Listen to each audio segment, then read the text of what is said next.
Hello students, welcome to you all in the first chapter in civics, equality in Indian democracy. Now before starting this chapter, we will know about the two words equality and democracy. Now what is equality? Equality means to treat people equally. Either they are rich or poor. And democracy means लोकतंत्र, जहाँ peoples को right होते हैं, जहाँ power peoples के हाथ में होती है.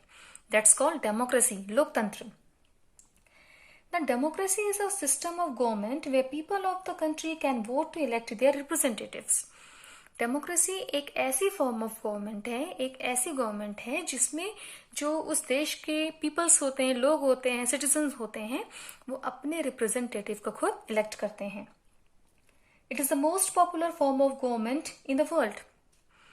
जो गवर्नमेंट्स होती हैं, जो सरकार होते हैं, वो कई टाइप्स के होते हैं, जैसे मोनार्की है, आपका डिक्टेटरशिप है.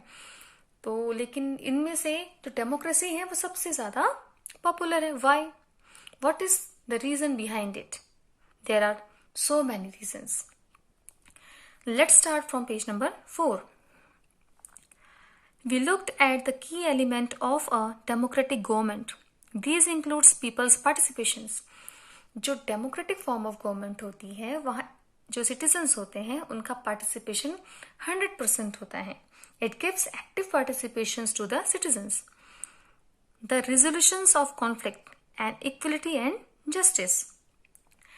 Democracy form of government में resolutions of conflict, it means कि resolving conflict through consultation and discussion. अगर आपकी कोई problems है, आपको कोई दिक्कत है, तो आप अपनी problems को discuss करके, consult करके उसको sort out कर सकते हैं. And equality and justice. The main features of democracy is to promote equality and justice. अब डेमोक्रेसी में सबसे जो मेन फीचर है इक्वलिटी. इक्वलिटी चाहे कोई इंसान गरीब है, चाहे कोई अमीर है, डेमोक्रेसी किसी के साथ डिस्क्रिमिनेशन नहीं करती, बायसनेस नहीं करती है. Equality is a key feature of democracy and influences all aspects of its functioning. In this chapter, you will read more about equality. What it is, why it is important in a democracy. Equality क्या है और एक democracy form of government में equality की क्या importance होती है, हम इस चैप्टर में पढ़ेंगे. एंड वेदर और not everyone is equal in India. और क्या भारत में सभी लोग इक्वल हैं, एक जैसे हैं? Let's begin by looking at Kanta's story. Here is given you a story. On election day, Kanta and her friend Sujata are waiting to cast their votes.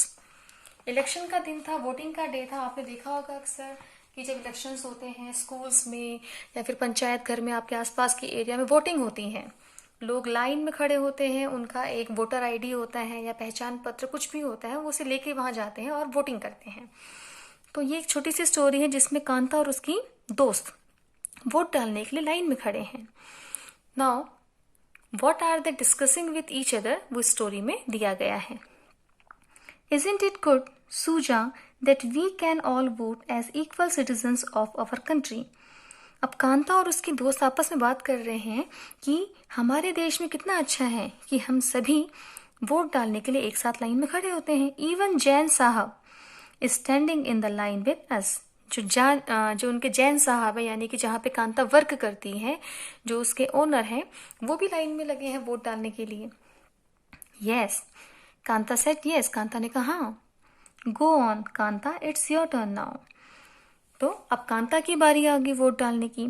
I will vote for the candidate who has promise to bring pipe water to our area.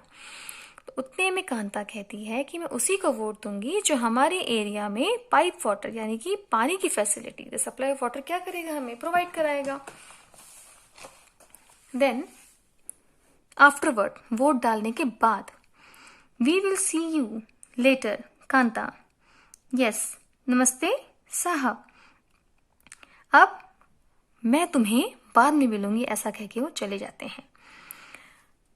गुड़िया has been, अब जो उनके साहिब हैं, जो जैन साहब भी आए थे वोट डालने, वो तो चले गए और कांता और उसकी फ्रेंड वहां खड़ी रह जाती है. देन जब ये दोनों अपने घर वापस आते हैं तो वो दोनों आपस में डिस्कस कर रहे होते हैं. Gudiya has been running fever and I have to take her to the hospital. Kanta की बेटी को फीवर है जिसका नाम गुड़िया है, तो वो अपनी फ्रेंड से क्या कह रही है कि मैं उसे आज डॉक्टर के पास ले जाऊंगी hospital, but I will have to finish the work at साहिब सा हाउस फर्स्ट, लेकिन पहले मुझे साहिब के घर जाके अपना काम पूरा करना है, and ask for some advance, और मैं उनसे कुछ एडवांस भी ले लूंगी क्योंकि गुड़िया को दिखाने के लिए फाइनेंशियली उसे थोड़ी हेल्प भी चाहिए थी। Then she return to her home, Kanta अपने घर आ जाती है। Here have some of this you will feel better, अब वो कुछ गर्म चीज, कुछ हॉट चीज अपनी बेटी को देती है और कहती है लो इसे पी लो, इसे पी के तुम्हें अच्छा लगेगा। And when I get back in the evening we will go to the hospital okay, और कांता अपनी बेटी से प्रॉमिस करती है कि जब मैं शाम को वापस लौटूंगी तो हम हॉस्पिटल जरूर जाएंगे। इट्स नो वंडर दैट गुड़िया फॉल्स इल ऑफन, इसमें कोई हैरानी वाली बात नहीं थी कि गुड़िया अक्सर बीमार पड़ जाया करती थी। Y? Because the Basti is never cleaned, क्योंकि जहां जिस एरिया में कांता रहती थी वहां सैनिटेशन की, साफ सफाई की बिल्कुल भी व्यवस्था नहीं थी। Now make sure to do the corners properly, जब कांता अपने साहिब के घर में जाती है तो वहां जो उसकी मिस्ट्रेस है, जो उसकी मालकिन है, वो कहती है कि कोने कोने की सफाई अच्छे से करना।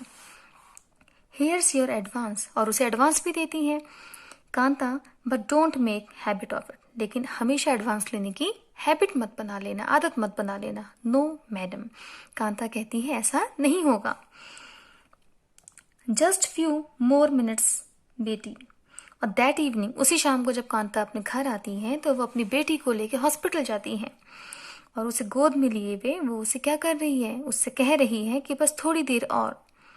जैन मैडम एंड जैन साहेब may stand in line to vote, अब उसे मॉर्निंग के बाद याद आती है कि वोट डालने के लिए कांता, कांता के फ्रेंड और उसके जो ओनर थे जैन साहब और जो उनकी वाइफ हैं, वो वोट डालने के लिए एक ही लाइन में खड़े थे, लेकिन but they never have to do it when their children are sick, लेकिन जब कभी उनके बच्चे बीमार पड़ते हैं तो उन्हें इस तरीके से लाइन में खड़ा होना नहीं पड़ता है। Now here's the story, and यहाँ पे कहानी आपकी खत्म हुई। Now there is a question for you, do you think Kanta has enough reason to doubt whether she really is equal? Kanta के मन में फीलिंग्स आ रही है इक्वलिटी को लेके, मतलब अमीर गरीब इस तरीके की सिचुएशंस को लेके। कांता अपनी सिचुएशंस, अपनी गरीबी और अपनी साहिब यानी जो फाइनेंशियली काफी स्ट्रांग है, उनसे अपने आप को कंपेयर कर रही है। List 3 reasons from the story above that might make her feel like this. अब इस स्टोरी के बिहाफ में आपको ये बताना है कि कांता के मन में फीलिंग क्यों आ रही है। This is your homework, and do it in your rough notebook. Thank you.